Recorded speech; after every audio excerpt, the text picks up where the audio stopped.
അങ്ങനെ യുദ്ധത്തിൽ വലിയ മേൽക്കൈ നേടിയ അച്ചുതണ്ട് ശക്തികളുടെ അടുത്ത ഇര ബ്രിട്ടനായിരുന്നു.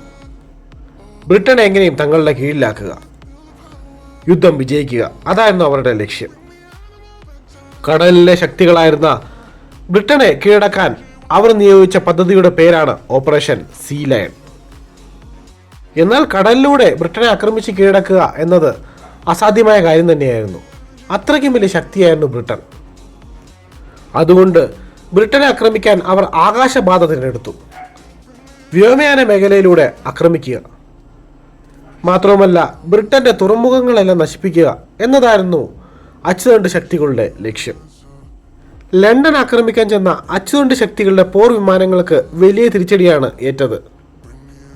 റോയൽ എയർഫോഴ്സിന്റെ ഭാഗമായിരുന്ന ബ്രിട്ടീഷ് പോർ വിമാനങ്ങൾ ജർമ്മനിക്ക് വലിയ തിരിച്ചടിയാണ് നൽകിയത്.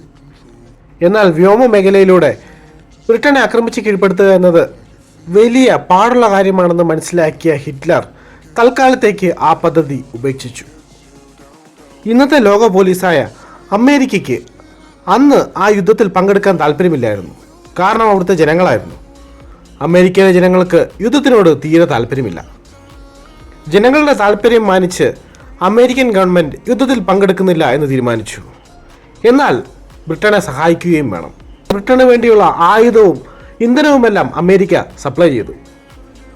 അമേരിക്കയുടെ ഈ സപ്ലൈ തടഞ്ഞാൽ ബ്രിട്ടനെ തങ്ങൾക്ക് വരുതിയിൽ വരുത്താം എന്ന് ഹിറ്റ്ലർ ചിന്തിച്ചു. ബ്രിട്ടനിലേക്ക് ആയുധവും ഇന്ധനവുമായി വരുന്ന അമേരിക്കൻ ബോട്ടുകളെ ജർമ്മനി ആക്രമിച്ചു. ജർമ്മൻ യു ബോട്ടുകളാണ് അതിന് ഉപയോഗിച്ചത്. ഒരു പ്രത്യേകതരം ജർമ്മൻ മുങ്ങിക്കപ്പലാണ് ഈ യു ബോട്ടുകൾ. എന്നാൽ ജർമ്മനിയുടെ സിഗ്നലുകൾ ഡീകോഡ് ചെയ്ത അമേരിക്കയും ബ്രിട്ടനും അവരുടെ പദ്ധതികൾ തകർത്തു. ഇവർക്ക് നേരത്തെ വിവരങ്ങൾ ലഭിച്ചിരുന്നു. അതുകൊണ്ട് തന്നെ അമേരിക്കയ്ക്ക് ബ്രിട്ടനെ വലിയ തോതിൽ സഹായിക്കാൻ സാധിച്ചു. 1940 ജർമ്മനി, ഇറ്റലി, ജപ്പാൻ എന്നീ 3 രാജ്യങ്ങളും ട്രൈ പാർട്ടി എഗ്രിമെൻറ്റിൽ ഒപ്പിടുകയാണ്.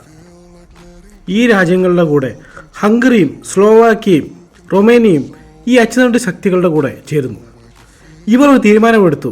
ഈ രാജ്യങ്ങൾ ആരെങ്കിലും ആക്രമിച്ചാൽ ഒറ്റക്കെട്ടായി നിന്ന് പ്രതിരോധിക്കും, തിരിച്ചാക്രമിക്കും. അങ്ങനെയായിരുന്നു അവരുടെ തീരുമാനം. മുസോളിനിയുടെ ഇറ്റലിയുടെ പദ്ധതി ഇങ്ങനെയായിരുന്നു: മൊത്തം മെഡിറ്ററേനിയൻ റീജിയനും തങ്ങളുടെ കീഴിലാക്കുക. അതായത് ഉത്തര ആഫ്രിക്ക, യൂറോപ്പിൻ്റെ കുറേ ഭാഗങ്ങൾ എന്നിങ്ങനെ. അതായത് പഴയ റോമാ സാമ്രാജ്യത്തിൻ്റെ ഭാഗങ്ങൾ കൂട്ടിച്ചേർത്ത് പുതിയ റോമാ സാമ്രാജ്യം ഉണ്ടാക്കുക. അതായത് പഴയ റോമ, ഇന്നത്തെ ഇറ്റലി എന്ന രീതിയിൽ. ഈ ഒരു ആഗ്രഹം സാധിക്കാനായി ഇറ്റാലിയൻ പട ഈജിപ്തിനെ ആക്രമിക്കുന്നു. എന്നാൽ ശക്തമായ പ്രതിരോധമാണ് ഈജിപ്തിൽ നിന്നും ഇറ്റലിക്ക് നേരിടേണ്ടി വന്നത്.